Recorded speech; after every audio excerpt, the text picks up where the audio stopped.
Bonjour à tous, j'espère que vous allez excellemment bien. Aujourd'hui on se retrouve pour parler cyclisme, pour faire le bilan 2023, nouveau bilan 2023, même avec les déceptions de l'année 2023. Déceptions pour la plupart, ce sont des coureurs, il y a seulement une équipe dans ces déceptions, parce qu'il y a déjà le bilan équipe, donc c'est vrai que c'était pour éviter de faire une redite un petit peu.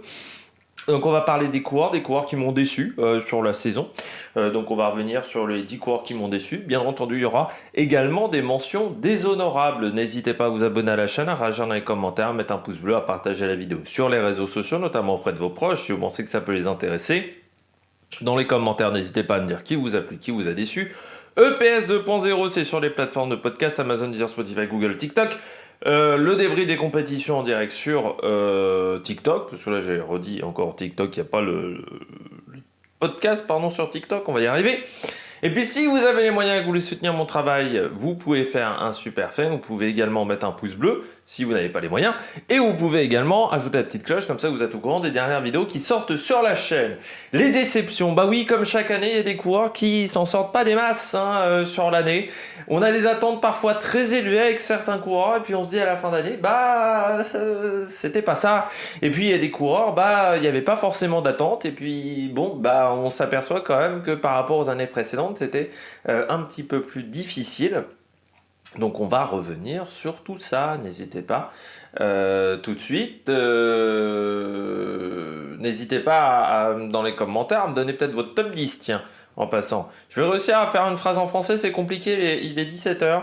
J'ai fait du montage pendant toute la matinée.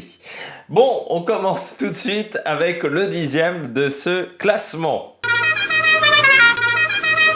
Le 10e du classement, c'est un champion national. Il est dans une équipe kazakh et c'est le champion national du Kazakhstan sur route et du contre-la-montre. C'est Alexei Loutchenko. 10e parce que la saison de Loutchenko, alors elle n'est pas catastrophique. Mais c'est vrai que si on regarde il y a 3-4 ans, il était capable de faire un peu mieux, je trouve. Son Tour de France a été extrêmement compliqué. Je pense qu'il a eu beaucoup de mal à se remettre de la Covid, tout simplement au Loutchenko, parce qu'il a la Covid après l'Amstel, c'est-à-dire sur la Flèche Wallonne, il l'a chopé pendant l'Amstel des Ardennaises. Il y a eu pas mal de cas de Covid pendant le Tour des Alpes et pendant la période des Ardennaises. Et bien entendu le début du Giro, pour ceux qui s'en rappellent. Et Loutchenko fait partie des coureurs qui ont chopé la Covid. Donc il abandonne sur Liège-Bastogne-Liège, mais il est déjà hors de coup sur la Flèche Wallonne. Derrière, Tour de Romandie, il abandonne, après le prologue, il a seulement fait le prologue. Tour de Suisse, il abandonne également au bout de 3 jours. Donc mois d'avril, mois de juin qui est compliqué, ce qui fait qu'il arrive en fait avec très peu de jours de course dans les pattes avant le Tour de France, et surtout ces dernières épreuves il avait abandonné, donc c'est depuis longtemps qu'il n'avait pas fini une course. Donc il participe au championnat du Kazakhstan, il remporte les 2 titres, mais bon, c'est vrai que l'opposition au Kazakhstan n'est pas énorme. Il y a eu une époque où il y avait une quinzaine d'années beaucoup de monde du côté du Kazakhstan. Vinokourov, Kasheshkin par exemple, Dates, voilà, je dirais entre 2007 et 2012-2013, il y avait un niveau, je dirais pas que c'était le niveau des championnats d'Italie ou des championnats d'Espagne, mais il y avait quand même un niveau intéressant du côté du Kazakhstan. Bon, aujourd'hui c'est un petit peu plus compliqué parce que t'as 2-3 mecs et puis après derrière c'est un petit peu difficile. Donc il arrive sur le Tour de France où il est hors de coup, mais d'entrée, c'est-à-dire que l'étape de Bilbao, il est 91e, 76e à San-Sébastien, donc déjà à partir du moment où t'as perdu beaucoup de temps, c'est difficile après derrière. Bon, il a pris les échappées, au Puy-de-Dôme il fait 7, mais ça veut dire qu'il est derrière Michael Woods, derrière pas mal de monde quand même sur cette étape-là, dont des mecs qui sont pas forcément des purs grimpeurs, parce qu'il doit être derrière Ah non, il n'est pas derrière Campenard, mais il est derrière par exemple Matej Mohoric, il est derrière Clément Berthet sur cette étape-là. Donc c'est pas forcément incroyable. Il va reprendre d'autres échappées pendant les 2 autres semaines de course, notamment à Morzine, notamment à Saint-Gervais-Mont-Blanc ou à Courchevel, mais souvent il est éliminé assez vite, il faut bien le dire. Bon, il a eu beaucoup de mal sur ce Tour de France. Il finit 40e. Alors, bon, il ne nous a pas énormément marqué.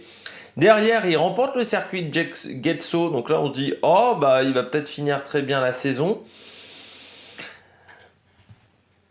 C'est pas catastrophique sur sa fin de saison. Il finit 5e de la Coppa Sabatini. Il remporte également Memorial Marco Pantani. Ce qui est dommage, c'est qu'on ne l'ait pas vu sur des plus grosses courses.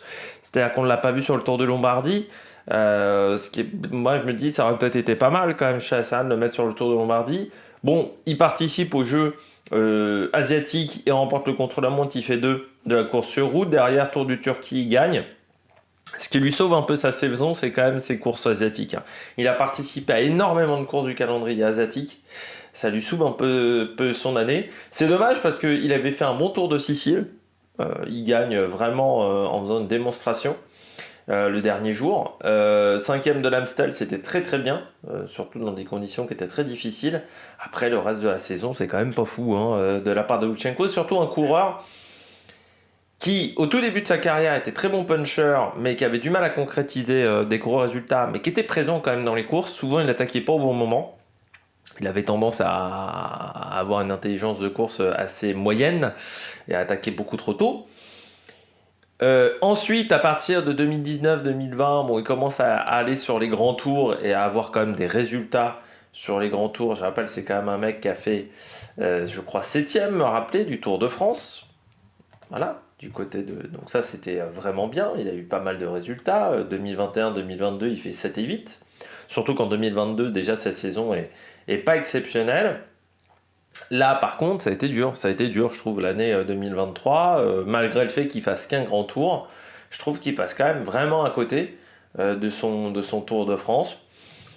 Bon, j'espère que ça sera beaucoup mieux l'année prochaine pour Lutsenko parce qu'en plus son équipe a besoin de lui. Et puis c'est vrai que son année 2022 déjà elle n'est pas exceptionnelle. C'est l'année 2022, bon, on en avait parlé un petit peu. C'est vrai que c'est un coureur qui se fait la clavicule en tout début de saison, mais vraiment au mois de mars il se fait la clavicule. Donc vraiment au pire moment. Et après on a l'impression qu'il court après le temps pendant tout le reste de l'année et qu'il n'arrive pas à trouver la bonne carburation. Là, il l'a encore moins trouvé cette année. Donc ça serait bien l'année prochaine qu'il ait eu une saison sans problème. Surtout que ça sera sa dernière année de contrat avec Astana. Il aura 32 ans l'année prochaine, au mois de septembre. Il est né le 7 septembre. Il y aura une réflexion du côté de Lutsenko, parce que c'est un coureur qui a commencé très jeune. En 2012 avec la Continentale et puis en 2013 avec l'équipe World Tour. Donc il y aura peut-être une envie de changer d'air, déjà du côté de Lutsenko, mais il y aura peut-être surtout une réflexion sur la suite de sa carrière pour le Kazakh. On passe tout de suite au coureur numéro 9. Coureur numéro 9, un Espagnol du côté de la Lidl Trek. Yana Berastouri, le sprinter. J'avais beaucoup d'attentes sur Yana Berastouri quand je l'ai vu être recruté par Trek. Ça, je me suis vraiment dit, c'est quelque chose qui va être intéressant. C'est un mec qui avait quasiment pas eu sa chance en World Tour parce que pas de chance sur lui quand Euskadi le recrute en World Tour, l'équipe s'arrête. Donc il avait fait une saison seulement en World Tour et là je me dis, ce qu'il faisait chez Cara Rural c'était bien, avec pourtant une équipe qui n'a pas la culture de sprint, qui ne sait pas lancer les sprints. Donc là je me dis vraiment à ce moment-là, ça peut être très bien pour lui. C'est un coureur qui peut vraiment progresser dans une belle structure comme l'équipe Lidl Trek, c'est-à-dire que ça peut vraiment être très très bien. 2022, quasiment pas de résultat.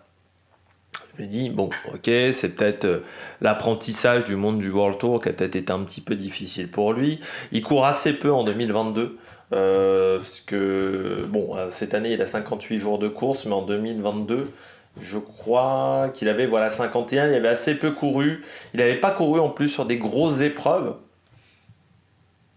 Mais là, cette année, on l'a mis sur le Dauphiné.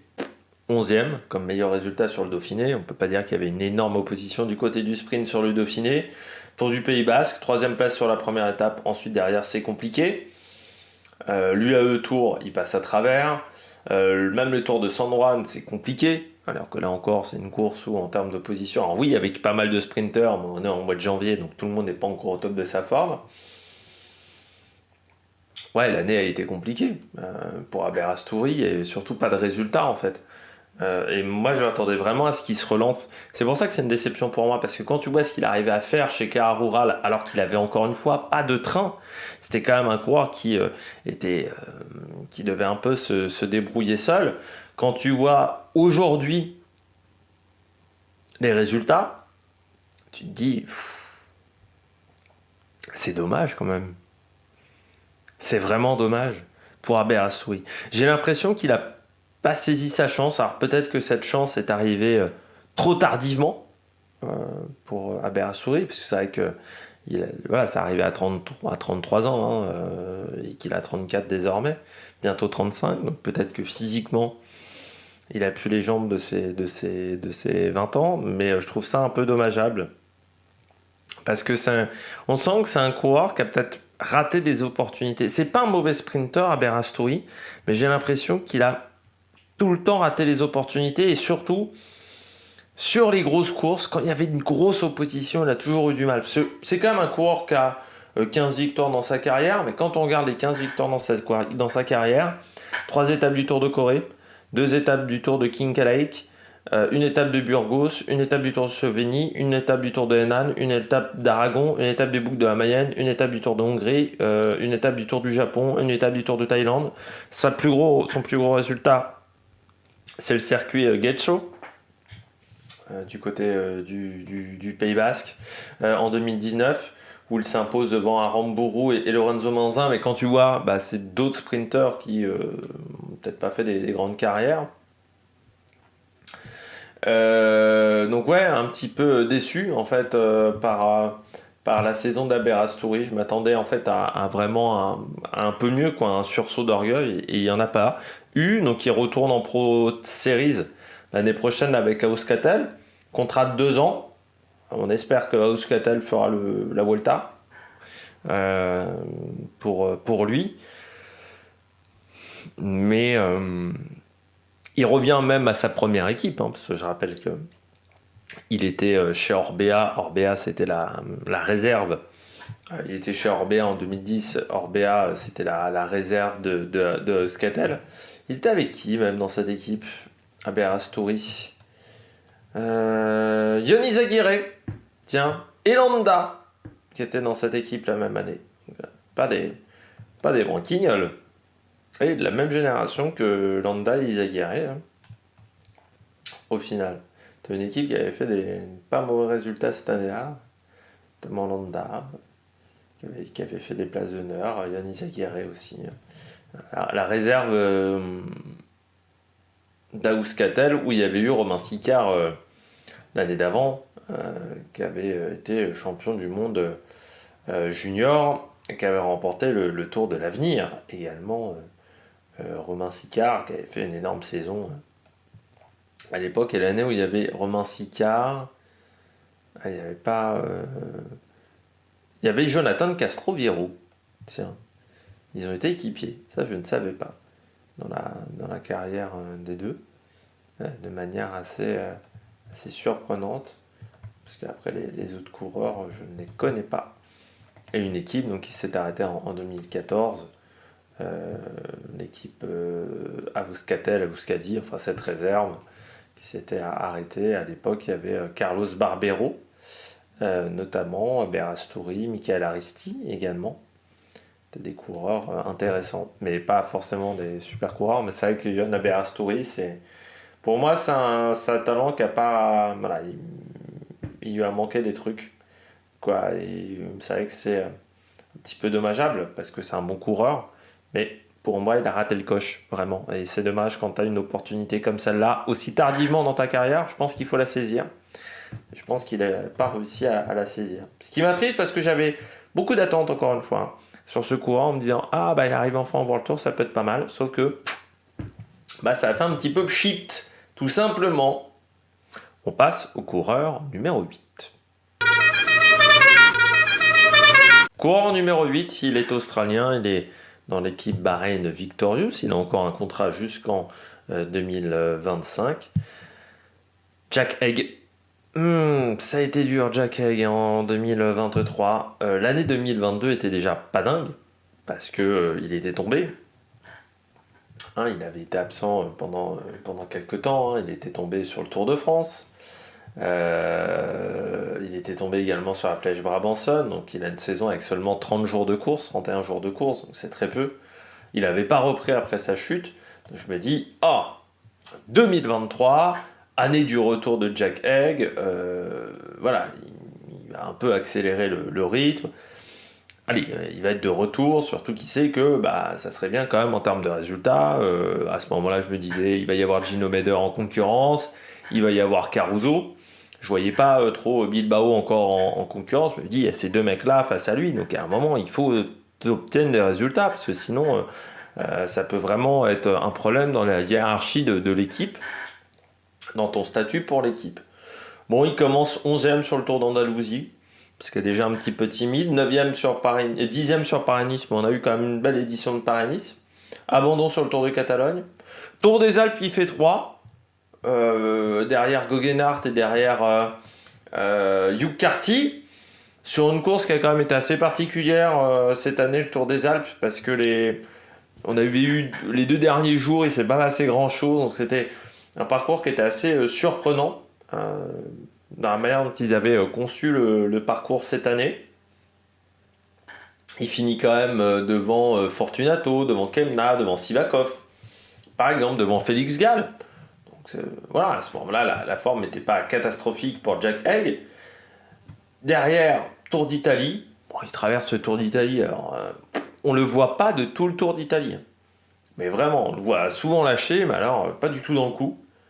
Ce qui fait qu'on a l'impression que son équipe change son fusil d'épaule en cours de course pour mettre Caruso presque leader, ce qui était, je pense, pas forcément l'idée de départ, parce que lui, il passe complètement à côté dans cette formation, donc c'est vraiment une grosse déception.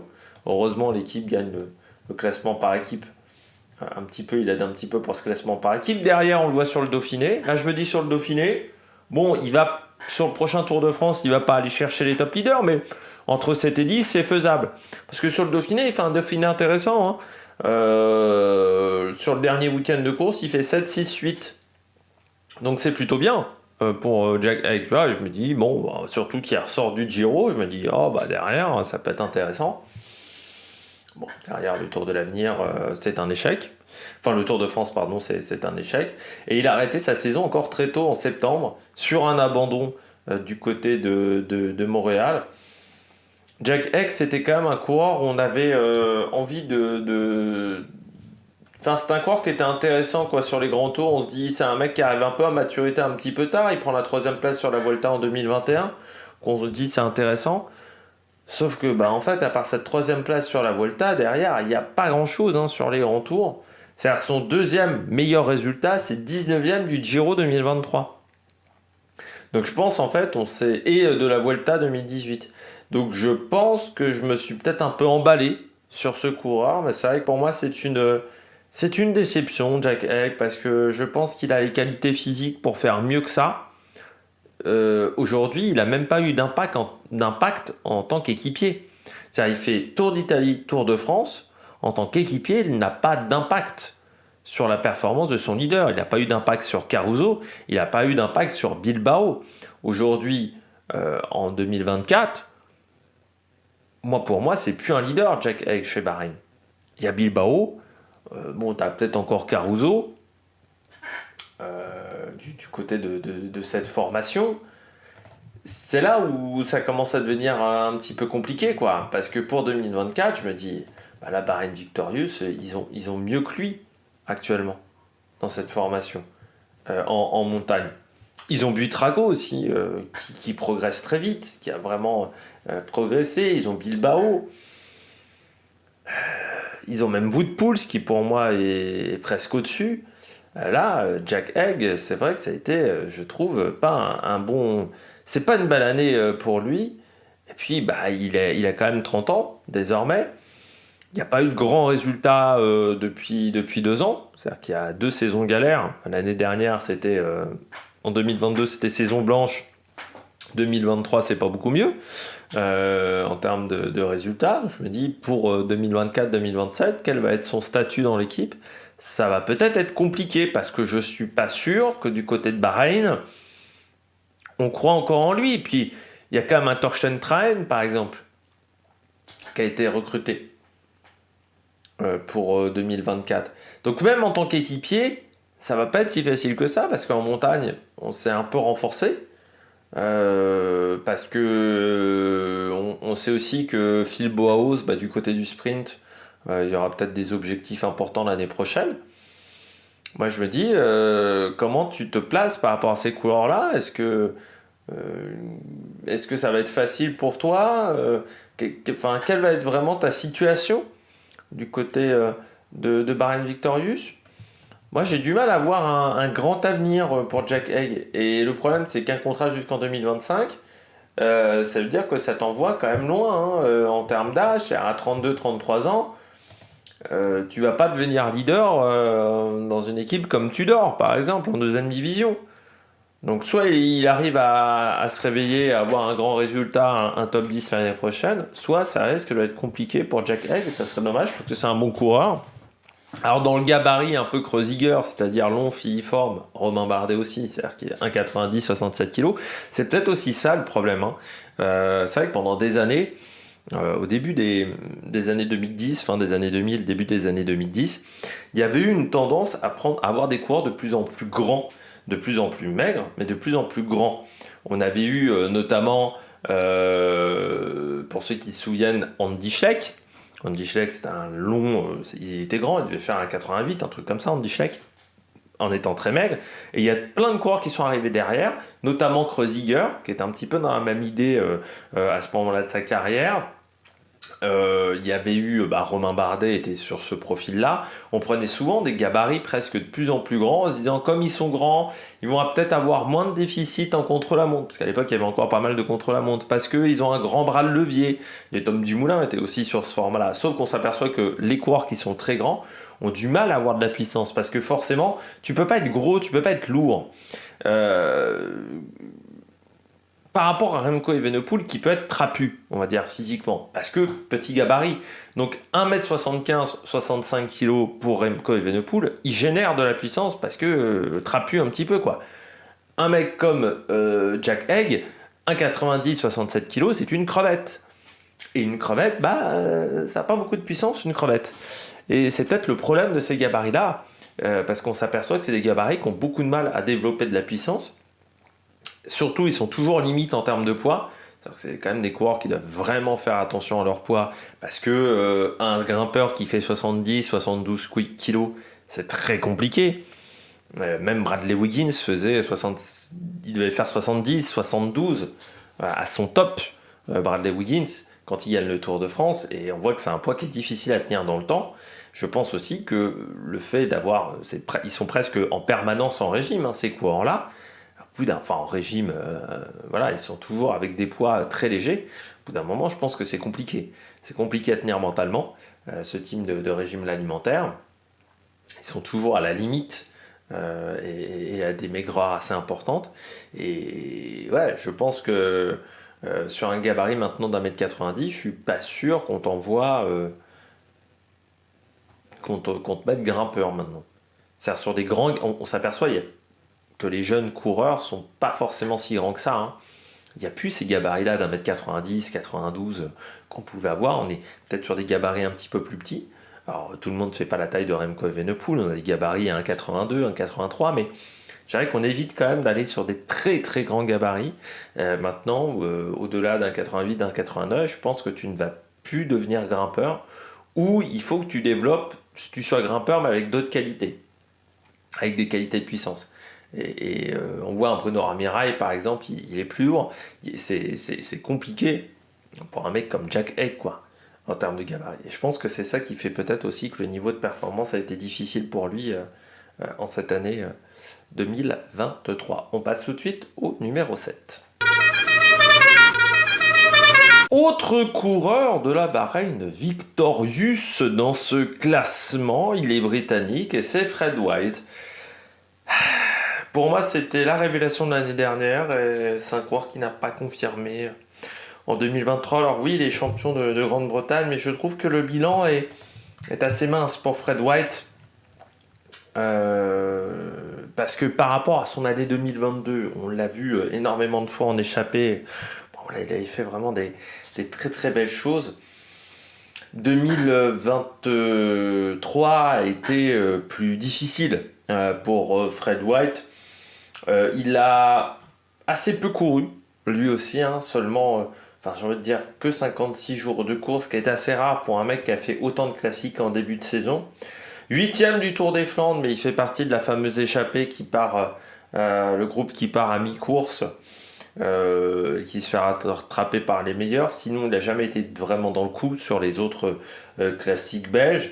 Et puis sur les grands tours, qui avait été sa force l'année dernière, sur le Tour de France, on le voit en échappée seulement à 2 reprises, 2 échappées qui n'ont pas été concluantes. Sur le Critérium du Dauphiné, il est 4e du contre-la-montre à Belmont de la Loire. Et il fait 7 et 8 8 et 7 des 2 premières étapes. Donc là, on pourrait se dire, bon, c'est une course plutôt réussie. Le Tour de France, c'est pas bon, encore une fois pour Fred White. Derrière, au championnat du monde, il abandonne. René 8 tours, il prend la 6e place et il prend pas le départ de l'étape numéro 5. Et ensuite, c'était son dernier jour de course de l'année. Il a fini sa saison le 27 août. Ce qui fait tôt pour un coureur cycliste, surtout dans une équipe World Tour. Mais jamais vraiment dans le coup. C'est dommage parce que moi, c'est un coureur qui m'avait vraiment impressionné l'année dernière. J'en avais dit énormément de bien, ça faisait partie des révélations. Je crois me rappeler de l'année 2022, de mes révélations de l'année 2022. Mais cette année, j'ai l'impression qu'il n'a jamais été vraiment très performant. J'ai l'impression aussi qu'il n'a jamais réussi à trouver des opportunités pour se porter à l'avant. Il a eu beaucoup de mal à rentrer dans les échappées sur le Tour de France. Peut-être aussi parce qu'il est beaucoup plus attendu. C'est vrai qu'autant l'année dernière, Fred White, quand il attaquait, c'est pas le coureur le plus surveillé. Autant cette année, il était peut-être un peu plus surveillé. Peut-être qu'il a eu du mal. Peut-être qu'il a eu du mal également à avoir ce statut de coureur important, peut-être plus important du côté de la Bahreïn. Un coureur qui voulait jouer les classiques. Peut-être que le fait d'avoir voulu avoir un rôle sur ces classiques, parce que c'était son objectif en début de saison, il l'avait annoncé en interview qu'il voulait... vraiment jouer les classiques et avoir un rôle important dans le déroulement de ses courses dans ces classiques. Peut-être que ça a été une mauvaise idée au final. Et puis après, sur le reste de la saison, les résultats sont quand même assez modestes. C'est pas suffisamment bon et surtout, il confirme pas en fait ce qu'on a vu. Alors il y a eu les championnats de Grande-Bretagne où il remporte la course sur route et il fait 2e du chrono. Mais bon, un championnat de Grande-Bretagne où la densité, l'opposition était peut-être pas si énorme que ça non plus. Vous avez quand même beaucoup de coureurs qui sont dans des équipes amateurs, amateurs françaises. Il n'y a pas que des coureurs professionnels au départ. Il y a beaucoup de coureurs qui sont dans des équipes continentales. Et puis, pas top. L'année 2000, c'est pas une année que je retiendrai pour Fred White. J'espère qu'il va se relancer même l'année prochaine. Après, c'est pas le premier à faire ça. Gino Meder, par exemple, s'était un peu révélé pour moi en 2021. En 2022, il n'y a pas grand-chose qui se passe. Il se relève en 2023. J'espère que c'est ce qui va arriver, en début d'année 2023, bien entendu, avant sa mort. J'espère que c'est ce qui va arriver à Fred White, qu'il se relance. Parce que pour moi c'est un coureur qui est très intéressant, vraiment un profil, c'est un mec qui a une très bonne pointe de vitesse, qui passe bien les bosses, donc il a un profil presque idéal pour les classiques flandriennes. Mais après, pour être bon sur les classiques flandriennes, il faut savoir se placer aussi, et puis il faut connaître le terrain. Faut connaître chaque kilomètre carré de parcours, c'est peut-être ce qui lui fait défaut. Je sais pas s'il habite même en Belgique, parce que c'est quand même un avantage. Quand tu veux jouer les Flandriennes, c'est toujours un avantage d'habiter à côté. Mais c'est la question que je me pose. Mais oui, c'est dommage. C'est dommage pour Fred White. L'année n'a pas été concluante.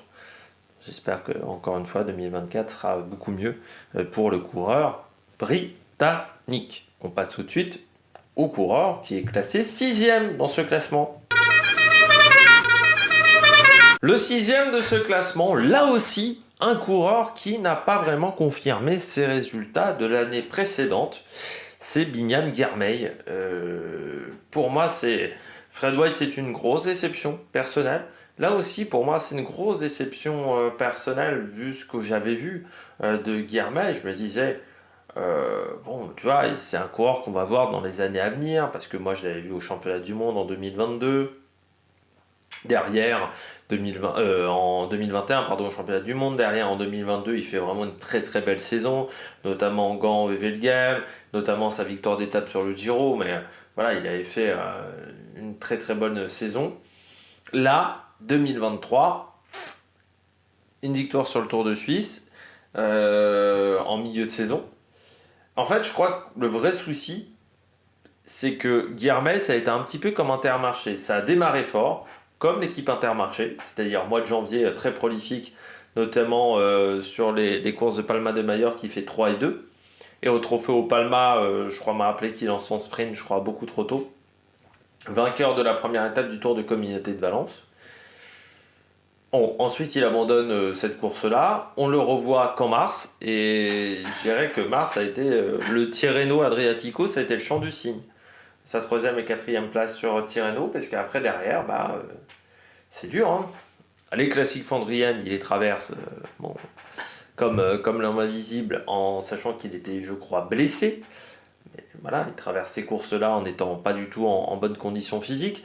Avec, il faut bien le dire aussi, des coureurs qui manquaient autour de lui. Je pense notamment à Adrien Petit, parce que c'est vrai que l'équipe Intermarché, sur cette période-là de l'année, avait subi une hécatombe du côté de son infirmerie.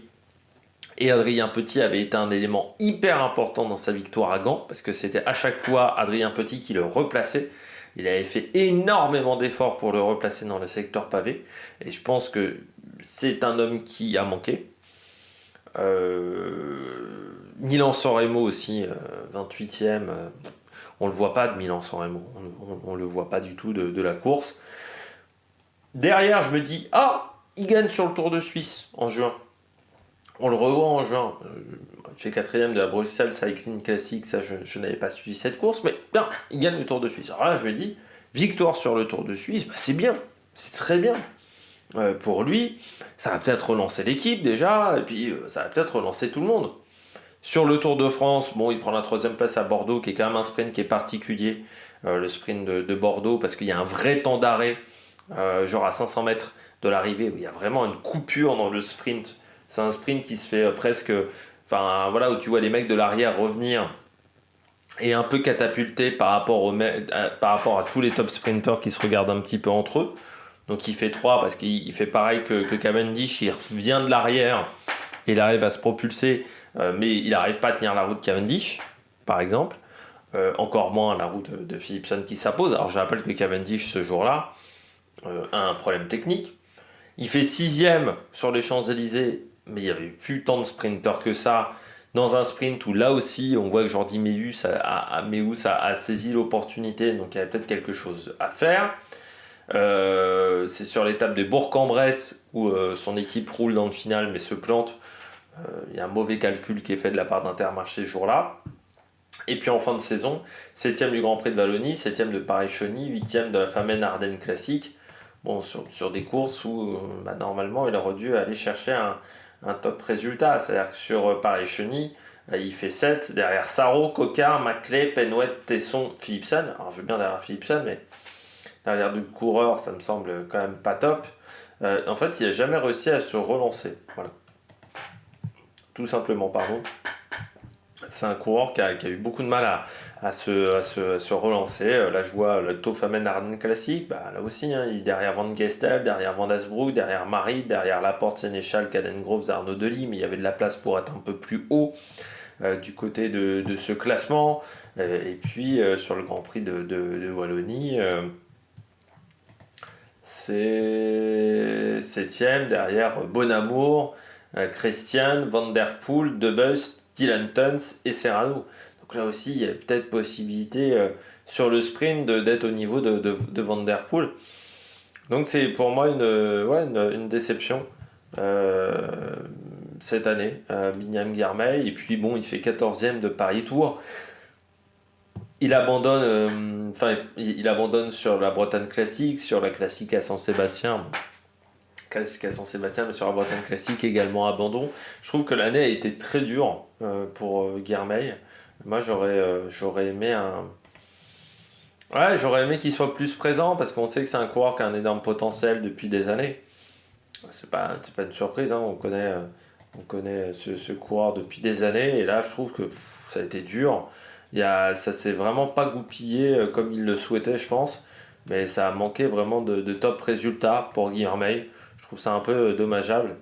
Parce qu'on sait que c'est un coureur qui a d'énormes qualités, mais là, ça s'est pas bien passé pour lui. C'est un coureur qui est passé par l'équipe de l'UCI. Et de manière assez surprenante, c'est un coureur qui a couru avec Pietre Kelemen.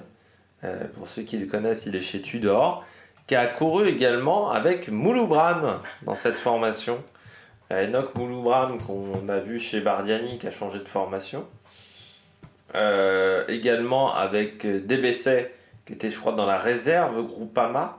Je crois me rappeler. C'est assez marrant de voir que la formation UCI des athlètes étrangers qui est très importante. Il faut le rappeler, ça permet à des concurrents qui n'ont pas forcément énormément d'expérience de progresser. Et voilà, ça permet vraiment à ces coureurs de pouvoir avoir des conditions d'entraînement qui soient excellentes, ce qui n'est pas toujours facile dans d'autres équipes.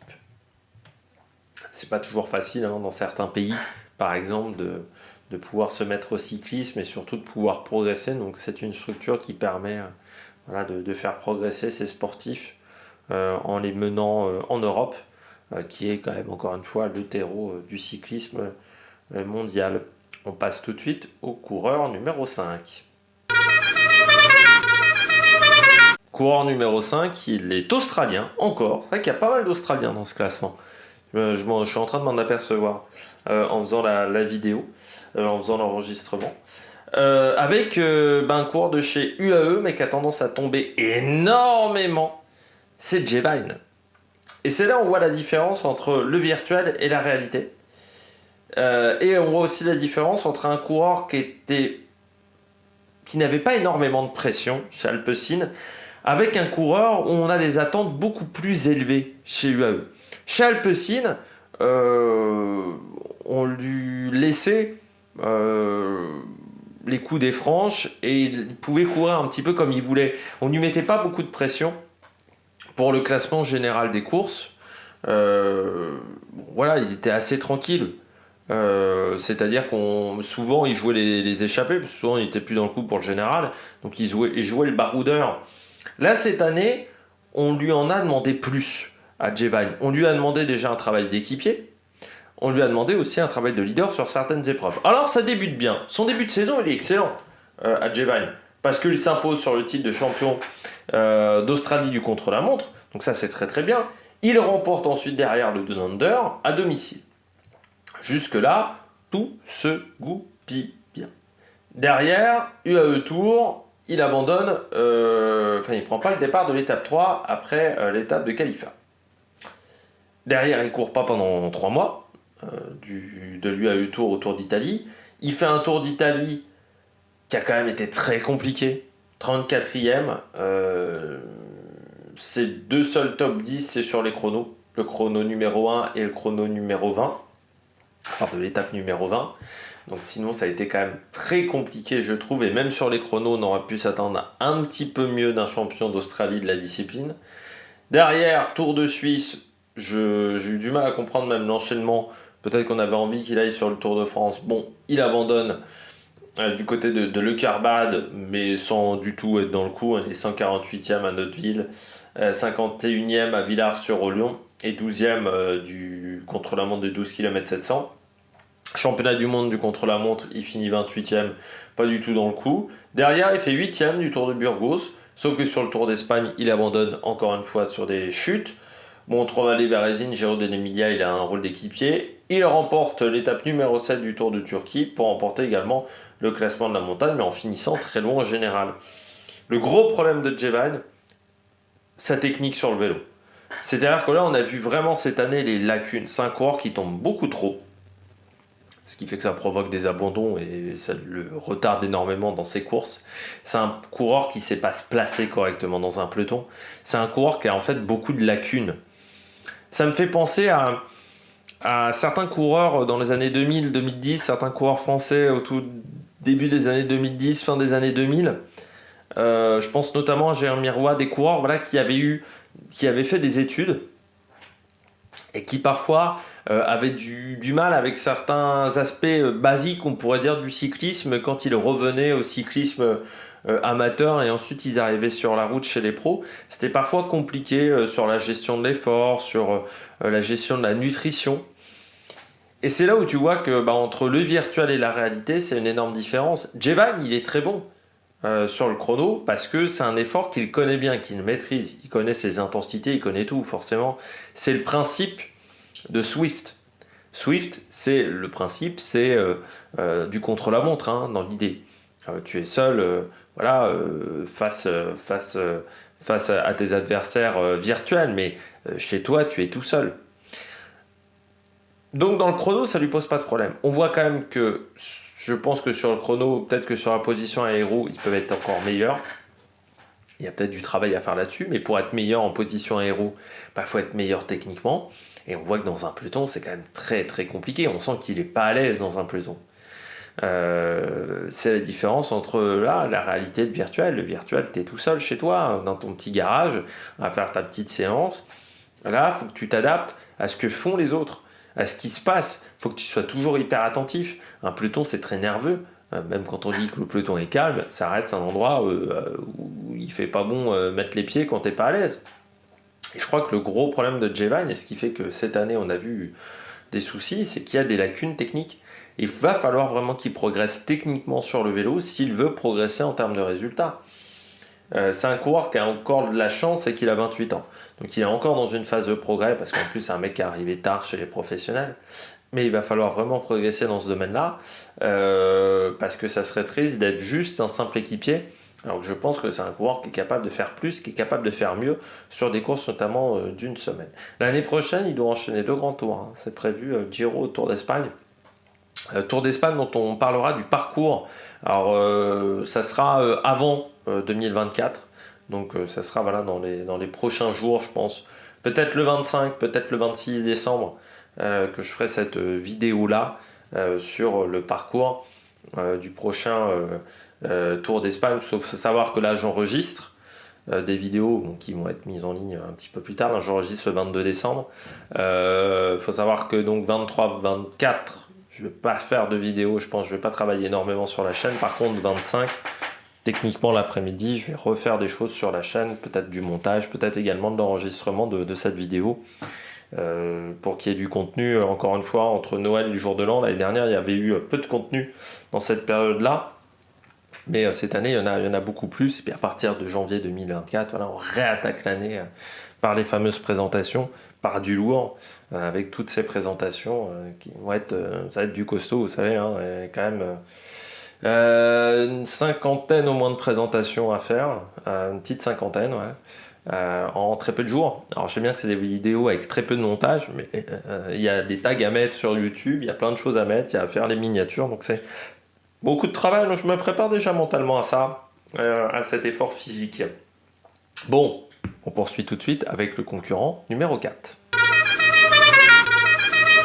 Le numéro 4 de ce classement, encore un Australien. Il est sprinter.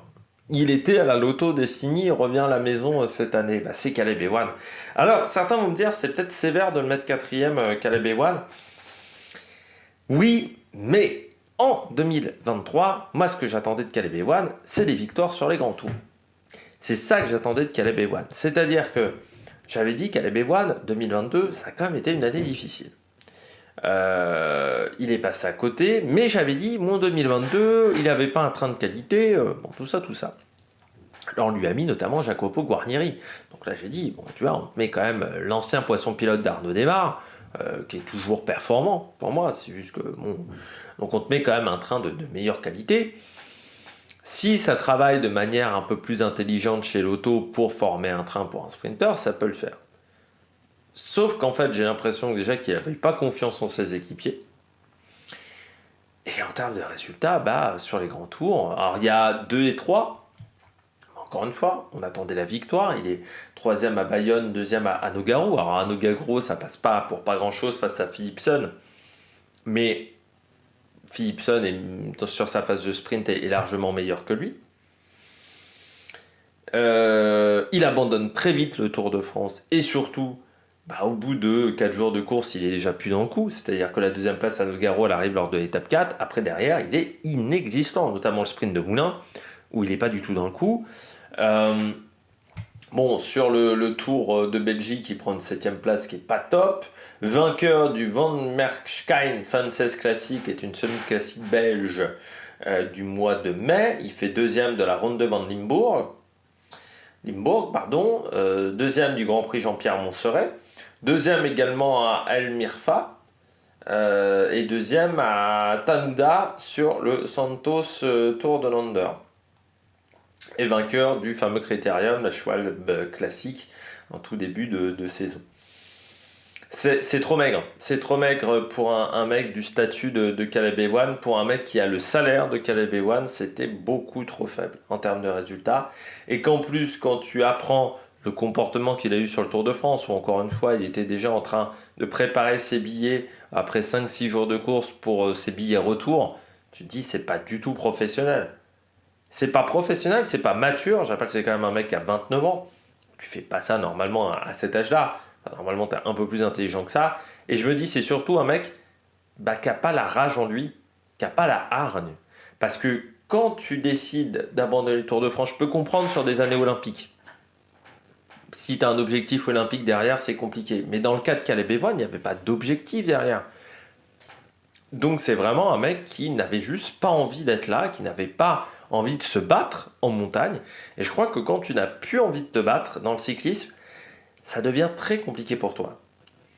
Alors j'espère qu'il va retrouver cette motivation-là en rechangeant d'air et en retournant à la maison, en retournant chez Jaïko Alula, qu'il va retrouver cette motivation-là. Ça serait bien. Parce que s'il ne retrouve pas cette motivation-là chez Jaïko Alula, ça risque d'être dur. Et là, on attend vraiment de Caleb Ewan des résultats l'année prochaine. On attend des grosses victoires en 2024. Il ne peut pas se contenter des résultats qu'il a eus sur les 2-3 dernières saisons. Il va falloir du top résultat. Surtout que là, il n'y aura plus d'excuses. Et puis, la hiérarchie des sprinteurs chez Jaïko Alula, il y a du monde du côté du sprint. Ça, je rappelle quand même que vous avez Groenewegen, qui est toujours performant. Que vous avez Michael Matthews, toujours là aussi, Michael Matthews. C'est pas une équipe de branquignoles. Qu'il va y avoir Walscheid l'année prochaine qui arrive. Walscheid, il a un petit talent aussi. Qu'on a sur les. Et puis, il peut avoir un vrai train. C'est-à-dire, quand tu vois l'équipe au niveau du plat, enfin, avec du Luc Plap, avec. Si imagine, t'as Walscheid comme poisson pilote. Il peut y avoir vraiment du très bon boulot. T'as Mesgek aussi, qui a encore un bon poisson pilote, même si c'est un peu plus compliqué maintenant pour lui à 35 ans. T'as quand même une équipe sur le plat qui peut faire vraiment du très bon boulot. Mais il va falloir avoir les résultats derrière. C'est-à-dire qu'on ne pourra pas se contenter de la saison qu'il a eue cette année. Sinon, la hiérarchie dans l'équipe, ça sera... il y aura d'autres sprinteurs qui seront numéro 1 devant lui. Et ça peut devenir très très compliqué. On attend mieux de Caleb Ewan. On attend mieux d'un coureur du calibre de Caleb Ewan. Et c'est ça qui est tristoun, quoi. Quand tu vois l'équipe, tu te dis normalement ça doit matcher, quoi. Et puis tu as quand même un coureur qui va être là, c'est Elmar Renders, qui était sur le Tour de France, qui est un coureur encore qui est assez... Qui a 31 ans mais qui n'a pas beaucoup d'expérience en World Tour, parce qu'il est passé dans beaucoup d'équipes continentales, le Renders, mais qui est aussi un mec qui peut être un très bon poisson pilote. Il y a un jeune coureur là, australien, je vois Blake Quick, qui était chez Trinity Racing, qui a rejoint Jaiko Alula en cours de saison, qui un coureur qui a déjà pris la 3e place sur une étape du Tour de Sicile. Donc ça c'est pas mal. Donc il va falloir faire attention vraiment parce qu'on ne t'attendra pas chez Jaiko Alula. Et puis il va y avoir la pression aussi médiatique parce que le retour au pays d'un coureur comme Caleb Ewan, ça va être suivi forcément. Ça va être très très suivi. Si les résultats ne sont pas à la hauteur, ça peut devenir très très compliqué pour lui. Donc il va falloir vraiment vraiment se bouger les fesses du côté de Caleb Ewan l'année prochaine. On passe tout de suite au podium. Première place du podium. Pas forcément un très bon signe d'être sur la 3e place du podium de la déception de l'année. C'est Juan Pedro Lopez, encore un coureur de la Trek Segafredo, c'est le 2e, et en plus un 2e espagnol de cette formation. Juan Pedro Lopez, c'est un coureur qui avait fait un super Giro l'année dernière, qui avait fait vraiment une année très intéressante, même en 2022. On peut dire qu'en 2023, ça a été beaucoup plus compliqué. Alors déjà, il se fait la clavicule pendant la préparation au mois de janvier. Donc ça, c'est déjà pas le bon moment pour se faire une clavicule, parce que tout ce qui est blessure, je dirais, entre janvier et mars, c'est vraiment une période de merde. Entre janvier et mi-mars, c'est vraiment une période où tu sais qu'ensuite, toute l'année va être plombée, quasiment. On a souvent eu le cas, Lutsenko l'année dernière, c'est début mars par exemple, qui se fait une clavicule. Mais le nombre de coureurs qui ratent, on va dire, un petit peu leur début de saison, ou qui se retrouvent à être obligés de faire une coupure à ce moment-là de l'année, c'est toujours terrible derrière, parce qu'on se retrouve à pas avoir une condition physique suffisamment bonne. Quand vous êtes obligé de vous arrêter en pleine période de préparation, quand vous consolidez un petit peu votre forme physique, votre niveau, votre base de travail, derrière ça plombe tout. C'est le problème de Juan Pedro Lopez, il se fait une clavicule début janvier en stage. Derrière, il reprend la saison qu'en mars, et il a eu que des courses très compliquées. En plus, il reprend Tour de Catalogne, c'est pas la course la plus facile pour reprendre, Tour de Catalogne. Et puis il traverse le Tour de Catalogne, il finit 23e du général, mais ça a été compliqué. Toute l'année a été compliquée pour Juan Pedro Lopez. Les échappées sur le Tour de France, sur la Vuelta, il prend des échappées, mais il n'est pas dans le coup. Le Dauphiné, il finit 38e, 24e du Tour du Pays Basque. Il n'y a aucun résultat positif sur l'année. Je vais tenter de savoir c'est quoi son meilleur résultat de l'année. C'est compliqué. Alors 17e peut-être de l'étape de Salins-les-Bains sur le Dauphiné. Ça doit être ça, une 17e place comme meilleur résultat. Non, il avait fait 14e sur l'étape du Tourmalet. Tu vois, il a pas fait de top 10 de l'année. Pour un mec qui est techniquement top leader de sa formation. Ça a été une année très très compliquée. Pour moi, j'en ai vu quand même des mecs avoir parfois du mal à confirmer ou parfois avoir du mal à enchaîner sur l'année d'après après avoir fait des gros résultats. Mais à ce niveau-là, c'est-à-dire que normalement, les mecs, ils arrivent toujours à s'en sortir sur une course, on va dire, un peu plus faible. Par exemple, dans le cas de Coco, il aurait dû s'en sortir, je sais pas, sur les semi-classiques italiennes. On arrive toujours normalement à quand même réussir à s'en sortir un petit peu, ce qu'a fait Lutsenko, par exemple, en fin de saison en Asie. Là, il n'y a même pas ça, c'est-à-dire qu'il n'y a même pas une course où tu te dis il a été plus en forme. Il n'a jamais été en forme de la saison, il n'a jamais été dans le coup. D'une manière terrible, c'est-à-dire que vraiment, il n'a jamais été dans le coup sur toute la saison. J'espère que ça ira mieux l'année prochaine, vraiment. Parce que quand on fait une saison blanche comme ça, là c'est quasiment une saison blanche en termes de résultats, pour repartir après derrière c'est compliqué.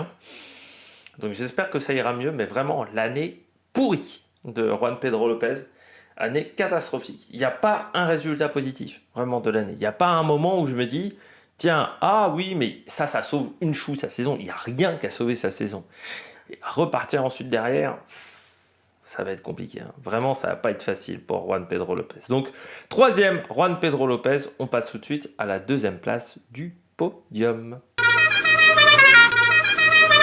2e place du podium. Je pense que celle-là va faire parler, cette 2e place de ce coureur-là. pense que celle-là, il y a certains mecs qui vont pas être d'accord, qui vont me dire ah, t'aimes pas les Belges. Ça revient souvent ça. Oh, t'aimes que les Français et pas les Belges. Si vous saviez ce que j'avais mis dans la gueule de David Gaudieu en 2021 sur le Tour de France, vous direz pas que je suis franchouillard. Il y en a encore un qui m'a marqué ça dans les commentaires. Ça me fait toujours rire parce que quand tu dis ce genre de choses sur la chaîne, dans les commentaires de la chaîne, c'est que tu connais pas bien mon avis sur certains coureurs français. Bon, Wout van Aert. Bah ouais, bah, je trouve que la saison de Wout, elle est pas bonne. Pourquoi? Parce que pas de victoire sur les grands tours. En fait, à part le Grand Prix E3, qui est pour moi sa course référence de l'année, bah, le reste, je suis resté un peu sur ma faim. Alors certes, sur le Tour de France, dans les Pyrénées, c'est aussi la tournure de la course qui a fait qu'il ne peut pas en gagner une. Mais sur les sprints, bah, il passe quand même à côté, je trouve. Et c'est une question de placement. J'avais l'impression qu'il n'y avait pas une connexion terrible avec Christophe Laporte entre les deux. Ça se connectait pas comme il le fallait. C'est dommage aussi à San Sébastien parce qu'il se fait surprendre par Victor Lafay. C'était peut-être son opportunité la plus importante. Bon, il abandonne le Tour de France parce que sa femme était en train d'accoucher. Ça, c'est tout à fait normal. Dans n'importe quelle entreprise, quand ta femme est sur le point d'accoucher, voilà, t'arrêtes de travailler. Donc, je vois pas pourquoi ça serait pas le cas également dans le sport professionnel. Donc, ce qui fait qu'il abandonne lors de l'étape 16. Alors, son Tour de France, c'est pas catastrophique. Mais encore une fois, ce qu'il faut comprendre, c'est que dans le côté déception, c'est par rapport aux attentes que j'avais d'un coureur comme Wout van Aert. Un coureur comme Wout van Aert, on a des attentes élevées.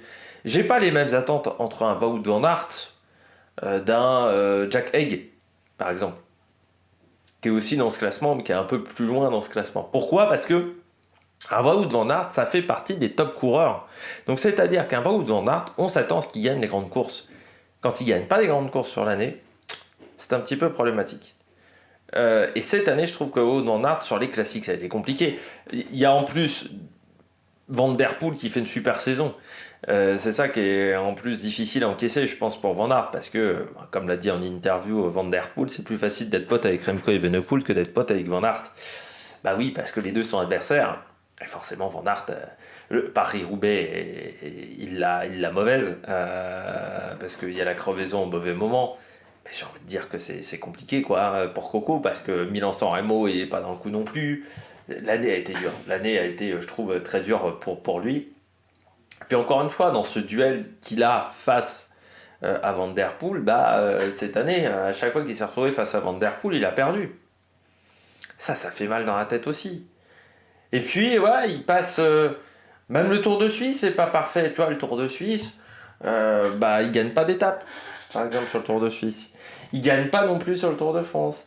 Il est que deuxième des championnats du monde. Il est cinquième seulement du contre-la-montre individuel. Alors ensuite, il fait le Tour de Grande... Ensuite, on l'a assez peu vu, ça, on faut bien le dire, sur la fin de saison. Il n'est pas champion du monde de gravel. Bon, après, il n'a pas eu de peau, problème mécanique encore. Problème mécanique qui ont un petit peu émaillé sa saison, il faut bien le dire. Il remporte pas le titre de champion d'Europe, alors qu'on court pour lui. Il faut bien le dire que il se fait battre par la porte. On a l'impression quand même, au fur et à mesure de Van Aert, que j'ai l'impression qu'il sait de moins en moins gagner, Van Aert. Parce que normalement, Laporte, il ne doit pas gagner le sprint. Il en remet, mais bon, Laporte, normalement, ce jour-là, il est quand même un peu cuit. Et il gagne pas. Il gagne pas face à Laporte. Il n'arrive pas à gagner, quoi. Cette année, c'est assez terrible, parce qu'il n'a pas gagné. Il est passé à côté sur les sprints. On l'a assez peu vu aussi dans les échappées. Il y avait quand même des étapes qui pouvaient lui convenir. Mais on l'a assez peu vu dans tout ce qui était échappé par rapport à d'autres Tours de France. Encore une fois, par rapport à d'autres Tours de France. Même si le Tour de France est pour moi, cette année, sa course a mieux réussi, parce qu'il a un impact dans la victoire de Vingegaard, je trouve que même dans cette course-là, il en manquait. Paris-Roubaix, bon, il fait 3. La saison, elle n'est pas... Je pense qu'il n'était pas au top de sa condition sur les Flandriennes. Ouais, l'année est compliquée. L'année est compliquée pour Van Aert, je trouve. Encore une fois, on a des attentes élevées, hein. Mais ouais, je trouve que c'est une déception parce que je m'attendais à mieux de Van Aert. Et surtout, bah, encore une fois, dans le duel avec Van Der Poel, là, le duel a vraiment tourné à l'avantage de Van Der Poel.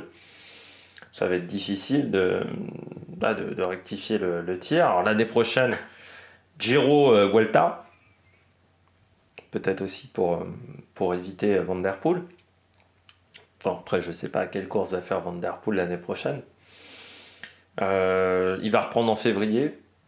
Cette année, il avait commencé en mars, qui était peut-être une erreur aussi d'avoir repris aussi tard. Moins de cyclocross aussi de prévu pendant l'hiver.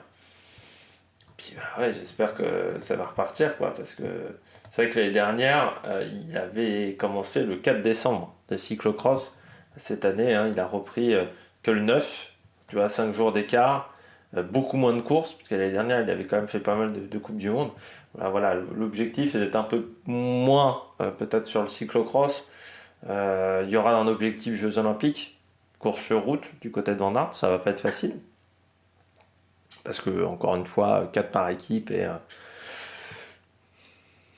ça va pas être facile de déterminer un leader pour l'équipe de la Belgique. Parce que, comme on dit, il y aura du monde au balcon. Mais ouais, du côté de Van Aert, c'est vraiment une année qui a été, je trouve, difficile. Il est passé un peu à côté, quoi, pour moi.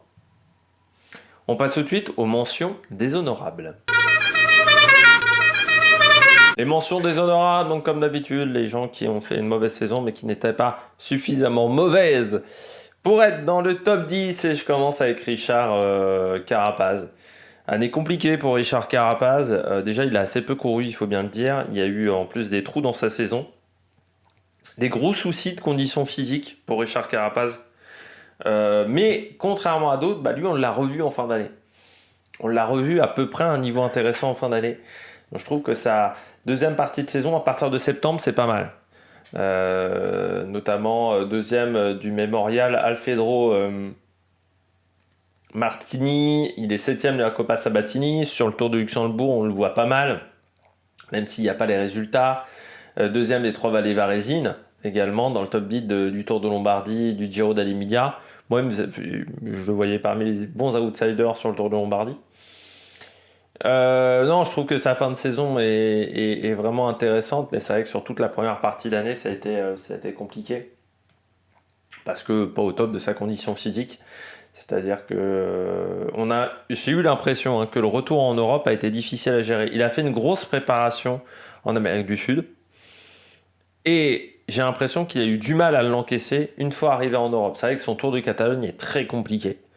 Il prenait des échappées, mais il avait du mal à être dans le coup, il faut bien le dire. Tour du Pays Basque, on ne sent pas vraiment d'évolution physique sur ce Tour du Pays Basque, alors qu'il aurait dû avoir un petit plus.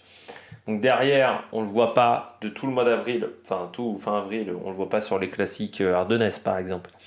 Il revient sur la Mercantour classique qu'il gagne.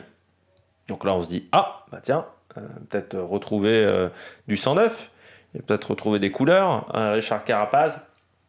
Ouais, mais en fait, après, derrière, le Dauphiné... alors, il y a la deuxième place du côté de la Chaise-Dieu, mais derrière, il n'arrive pas à enquiller. Il finit assez mal, avec une 110e place sur l'étape de Grenoble. Le Tour de France, bon, bah, il fait partie de la chute du premier jour, avec Henrik Mas. Donc, on ne peut pas vraiment parler d'un Tour de France quand tu participes qu'à une étape. Et puis, bon, derrière, il y a cette fin de saison qui est pas mal, mais c'est vrai que je pense qu'il y a eu des erreurs sur la programmation de sa saison. Ça s'est vraiment pas goupillé comme il le souhaitait. Après, l'année dernière, il avait fini plutôt en forme. Il avait fait une grosse Vuelta, notamment Carapaz, au niveau conditions physiques, avec des victoires d'étape en 2022. Et c'est vrai que peut-être qu'il a eu du mal à enquiller ensuite derrière sur la saison 2023. Mais je trouve que l'année a été compliquée, voilà, pour Richard. Mais, encore une fois... la fin de saison est pas mal. Hugo Hull, bah ouais, c'est vrai que 2022, Hugo Hull, c'est très bien. Il y avait eu vraiment des bons résultats, en autre que sa victoire sur le Tour de France. Il y avait vraiment eu des résultats très intéressants sur l'année 2022, je m'étais dit, oh, bah ça peut être vraiment un coureur, si, tu vois, ça serait bien qu'il confirme en 2023. 2023, bah, ça a été beaucoup plus compliqué. Tour de France où il a pris pas mal d'échappées, mais pas abouti à grand-chose, il faut bien le dire. Parce qu'il prend 1, 2, 3, 4, 5, 6 échappées. Sauf que bah, il n'y en a aucune où il est dans le top 10 au final de la gagne de l'étape. Tour de Suisse, ça a été compliqué aussi. Alors il est 21e, mais ça a été compliqué, on va dire, sur certaines étapes. Ouais, j'ai pas retrouvé le Hugo Hull de l'année précédente, en fait. J'aurais bien aimé le retrouver, mais je ne l'ai pas retrouvé. Je pense aussi que sa programmation de saison elle est particulière parce qu'il a fait quand même les classiques flandriennes. Il en a fait pas mal. Ça, il fait E3, Gand, à travers la Flandre, Tour des Flandres, Flèche Brabançonne. Il enchaîne ensuite Amstel, Flèche. Il fait pas. Enfin, il abandonne sur la Flèche Wallonne, ce qui fait qu'il fait pas Liège. Mais je trouve que la programmation de saison était peut-être pas idéale. Et puis ouais, bah il y a quelques ratés. Alors il prend la troisième place de la Maryland Cycling Classic, mais c'est pas encore une course où il y a énormément d'opposition. Moi, il m'en manquait un peu, ouais. C'est une déception parce que je me disais, oh l'année prochaine, il va peut-être pouvoir encore faire partie des bons baroudeurs. Moi, son Tour de France m'a déçu. Voilà, parce qu'on le voit quand même pas mal dans les échappées, mais tu sens qu'il est là dans les échappées, mais qu'il n'arrive pas à être acteur de ses échappées. Il subit la course quand il est dans l'échappée quand même, et ça m'a un peu attristé. On verra l'année prochaine. Hein. L'année prochaine, dernière année de contrat chez Israël, c'est quand même un coureur qui aura 34 ans. Donc on va voir s'il va continuer après coup. Nasser Boigny, bah, j'ai envie de dire, c'est aussi... alors bon, l'année 2023 a été très compliquée hein, pour Nasser. Il n'y a pas de résultat. Hein. Il y a une troisième place, je crois, sur la première étape du Tour de l'Ain comme meilleur résultat. Mais sinon, ça a été l'enfer. Beaucoup trop de chutes. Et pour moi, bah, ça reste un échec aussi par rapport à sa carrière, par rapport à ce qu'il a fait chez Groupama et qu'il a jamais vraiment réussi à retrouver le même niveau. C'est un échec aussi parce que quand tu vois ce qu'il avait fait sur ses premiers mois chez Arkea, c'était pas mal. Quand tu vois ce qu'il avait fait avant le Tour de Turquie, c'était pas mal. Derrière, ça, enfin tout est détruit avec cet accident et à cause d'un problème d'organisation terrible sur le Tour de Turquie. Et c'est quelque chose qu'on répétait d'année en année sur le Tour de Turquie, que l'organisation était pourrave. Et derrière, tu as cette énorme chute à cause d'un énorme problème d'organisation. Pour moi, il tombe, énorme choc, et je pense qu'il n'a jamais réussi à s'en remettre physiquement. Et qu'en plus, le premier jour de course, il tombe. C'est le premier jour après son retour, bam, il tombe. Il se met une grosse chute dans le dernier virage à Palma de Majorque. C'est le deuxième jour, pardon. C'était le deuxième jour. Et puis la saison a été émaillée de chutes. Quoi. Il est tombé au moins, je pense, 5-6 fois dans l'année. 5-6 grosses chutes. Derrière, voilà, seulement 37 jours de course. C'est-à-dire qu'il a jamais été en grande condition physique. C'est dommage, c'est triste parce qu'il n'a pas choisi sa fin de carrière. Et c'est dommage et c'est triste parce que je me dis quand même que c'est un peu un gâchis, quoi. Nasser Boigny. C'est un coureur qui était tellement prometteur, qui était tellement doué du côté de la FDJ. Je pense qu'il s'est vu un peu trop beau quand il a rejoint la Cofidis. Il avait rejoint la Cofidis, c'était le coureur français qui était le mieux payé à l'époque. Je rappelle qu'en 2015, Arnaud Démare, il est déjà pas mal quand même en 2015. Alors même s'il n'avait pas les résultats qu'il a eu ensuite derrière avec Milan-San Remo et les victoires sur les trois grands tours, mais c'est quand même un coureur intéressant. T'avais Thibaut Pinot, t'avais Romain Bardet. T'avais encore Thomas Vauclair, par exemple. Il était payé plus cher que ces coureurs-là. Il était payé plus cher que Pierre Rolland. Ce qui est énorme, parce que Pierre Rolland, à cette époque-là, c'était quand même un mec qui jouait les classements généraux de Grand Tour. Donc c'est là où je pense qu'il y a eu une erreur. Surtout que chez Cofidis, ça a été un peu... ça s'est pas goupillé parfaitement. Que la fin a été dure chez Cofidis. qui a eu des erreurs de sa part. Je pense qu'aussi qu'à un moment, ça a été un peu la tête de turc de la part de l'UCI, ça a été la tête de turc de certaines personnes, qu'il a eu du mal à gérer ça. Et puis, bon, cette fin de carrière qui m'attriste, oui, énormément. Qui m'attriste énormément parce que, voilà, sur une course, on sait que les problèmes d'organisation de cette épreuve-là sont pas nouveaux. Sur le Tour de Turquie, je crois que j'ai jamais vu une édition du Tour de Turquie bien organisée. Alors, j'ai pas vu l'édition 2023. Peut-être que c'était bien organisé en 2023. Mais ça a été. Ouais, c'est terrible. Cette chute, elle est terrible quand tu vois les images. Et ensuite, son retour, ça a été très compliqué. Et je pense qu'il a jamais.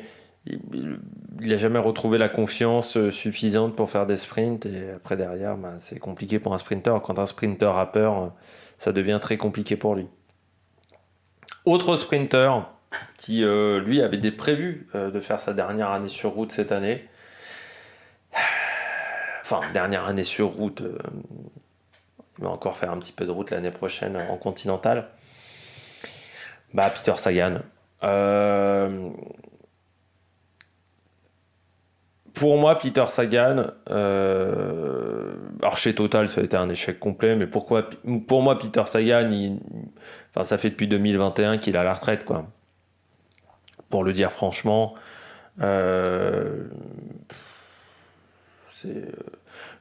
le voyait dans toutes les vidéos Total Energy, on ne le voyait pas motivé. Donc, je vois même pas pourquoi ils l'ont pris sur le Tour de France, vraiment. Je pense que c'est une question de sponsor, mais sur le Tour de France, tu savais que ça allait être un échec. Ça a été 2 ans d'échec. Alors autant en 2022, on pouvait se dire, à un moment, ça va gagner.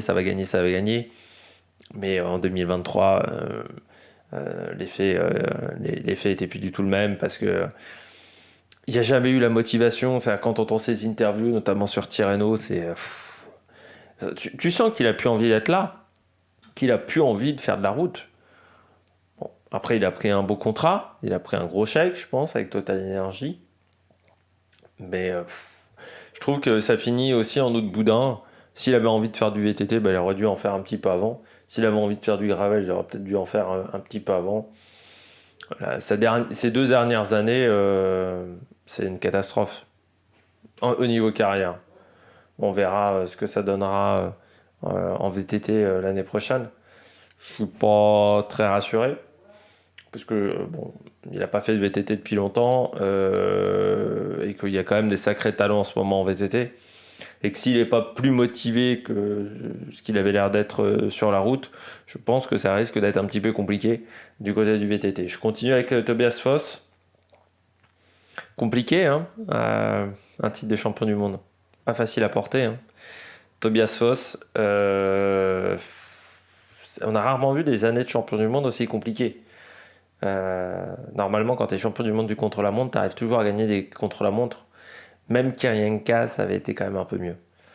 Là, c'est un peu le néant hein, du côté de Tobias Foss. Il n'y a pas de grands résultats. L'année a été dure. Je pense qu'il y a eu aussi un souci d'entente avec Jumbo. Je pense que Jumbo voulait pas mettre plus d'argent sur Tobias Foss, voulait pas le mettre sur des plus grosses courses. Et le relationnel entre le staff et Tobias Foss n'a pas été bon, mais quasiment presque, je pense, au bout de 2-3 mois de saison. Et puis il n'y a pas de grands résultats, à part la victoire d'Empire en Burly sur le chrono par équipe. Mais sinon, c'est très très compliqué quand même pour Tobias Foss. Très peu de jours de course aussi, 36 jours de course seulement. Dont 50% de ces jours de course, voire plus, sont avant avril. Enfin, sont avril jusqu'à avril. C'est-à-dire qu'après, depuis juin, il a fait le Tour de Pologne, les championnats du monde et les championnats de Norvège. Non, il n'a même pas participé aux championnats de Norvège au final. Il a fait que les championnats du monde. Du chrono, même pas sur route. Et le Run et 8 tours. Il va avoir 15 jours de course. Il a fini sa saison aussi le 27 août. C'est terrible, hein. Alors l'année prochaine, il part sur un contrat de 3 ans pour Ineos. J'espère qu'il va se relancer. Mais c'est vrai qu'on a rarement vu des champions du monde du chrono autant en difficulté l'année d'après. Ça a été très très compliqué pour lui. Bon. Pour le moment, son titre de champion du monde, ça reste un petit peu une surprise. C'est quand même un mec qui a gagné le Tour de l'Avenir. Hein. En 2019, il gagne le Tour de l'Avenir devant Giovanni Aleotti, devant Van Wilder et Champoussin. Ça va être Giovanni Aleotti, pas non plus montré grand-chose jusqu'à maintenant. Devant Van Wilder et Champoussin qui eux ont montré des grandes choses, devant Zimmermann, Van Sevenant, qui a quand même fait quelques petits trucs. C'est vrai que c'est compliqué. Hein. Il y avait même Battistella qui était 11e, il y avait Walter, il y avait Bissegger même dans le classement. Je regarde un petit peu, il y avait Ben Eli qui était 39e cette année-là, devant Hiddeschkelin et Joel Sutter. Il y avait Guermey aussi qui était déjà là. Donc ça montre bien qu'il y avait quand même... Il y avait Lascano aussi. Ça montre bien qu'il y avait quand même quelques talents dans le peloton cette année-là. Mathieu Burgodeau aussi, je redescends un petit peu le classement. Donc ça a été Riley Sheehan, le marqueur de Paris-Tours, par exemple, Mathias Norgard. Non, il y avait quelques bons petits talents. Dan Houle aussi, Caden Groves aussi. Par exemple, Nils Sekoff, c'était pas une mauvaise année. Et c'est vrai que Badjoli, je viens de voir en remontant, donc, il y avait du monde. Mais Tobias Foss, c'est un peu une énigme quand même, ce coureur, parce que ça fait quand même depuis quelques années, on nous dit c'est un bon talent, sauf que pour le moment, il n'y a pas grand-chose qui arrive. Et on a l'impression que son titre de champion du monde, il l'a surtout obtenu parce qu'il avait réussi à s'adapter au décalage horaire, ce que n'avaient pas réussi à faire certains coureurs du peloton. Bonifacio, pour finir. Alors, j'avais vraiment envie qu'il se relance chez Intermarché. Vous savez, c'est un coureur que j'aime bien, Bonifacio. Et j'avais dit, chez Direct Energy, je trouve qu'on n'a pas suffisamment fait confiance à ce coureur-là, qu'il n'avait jamais eu un bon train. Et je trouvais que Bonifacio, c'était quand même un coureur qui a gagné une étape de Paris-Nice. Et que quand on lui mettait du monde autour, il arrivait à s'en sortir. Chez Intermarché, je me disais pourquoi pas, il y aurait une belle histoire en plus, le mec qui était quasiment sans contrat, qui arrive à se relancer, bon, à part le Tour de Sicile, l'étape sur le Tour de Sicile, 6e du Grand Prix de Fourny, sinon derrière ça va être un petit peu compliqué, 4e à Cahorlé sur le Giro, c'est pas suffisant, voilà, c'est pas suffisant pour Bonifacio. On attendait beaucoup, je pense, du côté d'Intermarché de Bonifacio sur le Tour d'Italie. Et ça n'a pas été bon du côté de Bonifacio. Bon, l'année prochaine, Coratec. C'est sa dernière chance, je dirais, Coratec. Et il va falloir montrer des bons résultats l'année prochaine chez Coratec, avec un gros recrutement chez Coratec. Il y a Bonifacio qui arrive, notamment dans cette équipe. Il y a Sbaragli aussi. Il y a Mark Stewart. Pas mal de mecs qui vont tenter de se relancer dans cette formation. Marc Padoun aussi qui a été recruté. Il y a pas mal de coureurs qui ont eu parfois des périodes un petit peu compliquées. Mareshko aussi, et qui vont tenter de se relancer dans cette formation. On va voir ce que ça va donner, mais bon, je pense que ça va peut-être être compliqué. Voilà, en 2023. Tiens, Dalla Valle n'a pas de contrat, hein. Je viens de voir. Konichev, bon, c'est un peu plus normal, mais Dalla Valle, pas le plus mauvais quand même des coureurs de cette équipe. Hein. C'est surprenant qu'il n'ait pas réussi à trouver quelque chose en Pro Series. Pas un si mauvais coureur que ça, Nicolas Dalla Valle. Donc, surpris. Ouais, surpris. C'est quand même un mec qui a fait 5e à Salermo. Ouais. Surpris que Coratec ne l'ait pas gardé. Peut-être qu'il demandait trop cher, je ne sais pas. On passe tout de suite au grand vainqueur de ce classement.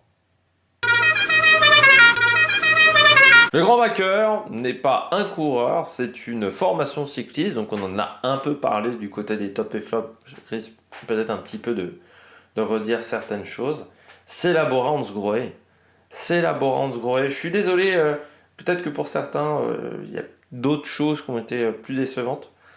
Mais pour moi, putain, j'attendais tellement mieux de cette équipe, quoi. Quand tu vois dans cette formation, Higuita, Hindley, Bourman, Jungels, Kemna, qui en a d'autres en montagne, Kanoitebroek, Vlasov, putain, sur les grands tours, je m'attendais top 5, quoi, voire mieux. Bah, ça a été compliqué. Ça a été très compliqué, je trouve. L'année dernière, ils avaient été très bons sur les courses d'une semaine. Là, je me disais, putain, ça va tabasser sur les courses d'une semaine. Pas grand-chose. J'ai été déçu. Vraiment déçu. Je parle même pas des sprinters, parce que Sam Bennett a été inexistant sur l'année. Aussi, ça a été très compliqué. Bon, il y a du changement, hein, on a bien compris dans cette formation, quand on voit les transferts, l'arrivée de Roglic, l'arrivée de Martinez, le départ de Sam Bennett, le départ de Uijtdebroek. C'était pas vraiment une envie, mais on a beaucoup de coureurs. Nils Politt qui quitte cette formation aussi. Il y a pas mal de turnover. Mais putain, qu'est-ce que ça a été dur. Qu'est-ce que ça a été dur. Là, je regardais Koretsky, il a fait 10 jours de course l'année dernière. Chez Bora. Koretsky, cycliste sur route, ça a été quand même un échec. Hein. Parce que chez BNB Hotel, il avait fait 49 jours de course. Bon, avec une victoire quand même sur l'Alpe d'Huez Tour. Mais ouais, ça a été un bel échec, Coco, sur la route. Je sais pas si une autre équipe lui proposera quelque chose l'année prochaine, en continental. Mais ça a été, c'était un bel échec, Victor Koretsky. Mais bon, son frère, ça avait été compliqué également, Clément Koretsky, qui était passé par Bretagne Séché, ensuite par Vorarlberg. Ça n'avait pas été une grande réussite également en termes de carrière. Bon, du côté de cette formation au Bora, je m'attendais à tellement mieux. Je m'attendais à beaucoup plus de résultats, je m'attendais à une équipe qui semblait vraiment enquiller les résultats, qui progressait d'année en année aussi. Depuis, on va dire, l'idée de plus avoir comme tête de proue seulement Sagan, je trouvais que les résultats progressaient d'année en année, et puis là, on est redescendu vraiment d'un cran. Donc je trouve ça dommageable, parce que je trouve que c'est une équipe qui a des moyens, et vraiment, il n'y a rien qui s'est goupillé correctement. Je trouve que l'année a été très compliquée pour cette structure, avec pas mal de problèmes au niveau relationnel. Tu vois, la situation avec Anna Uijtdebroek, la situation avec Bennett, la situation aussi avec Nils Politt en fin de saison. Je trouve que ça a été difficile l'année 2023 de cette structure. Donc j'espère que ça ira beaucoup mieux en 2024. Je souhaite vraiment que ça aille beaucoup mieux en 2024 pour la Bora Hansgrohe. Bon, j'espère que vous avez aimé cette vidéo. Si vous avez aimé cette vidéo, n'hésitez pas à vous abonner à la chaîne, à réagir dans les commentaires, à mettre un pouce bleu. Et puis nous, on se retrouve pour de nouvelles aventures, notamment le top 15 des filles internationales, le top 10 des bleus. Et puis il y aura également le top 10 du côté des retraités de l'année. Voilà. Donc il y a encore pas mal de contenu sur la chaîne dans les jours à venir. Puis du top 10 Coupe du Monde de rugby, cyclisme, Formule 1, pardon, MotoGP, la reprise de la saison également, l'Arca Ultimate Challenge, le biathlon. Voilà, il y a plein de choses qui vont arriver en janvier. Allez, ciao ciao sur l'Amérique Production.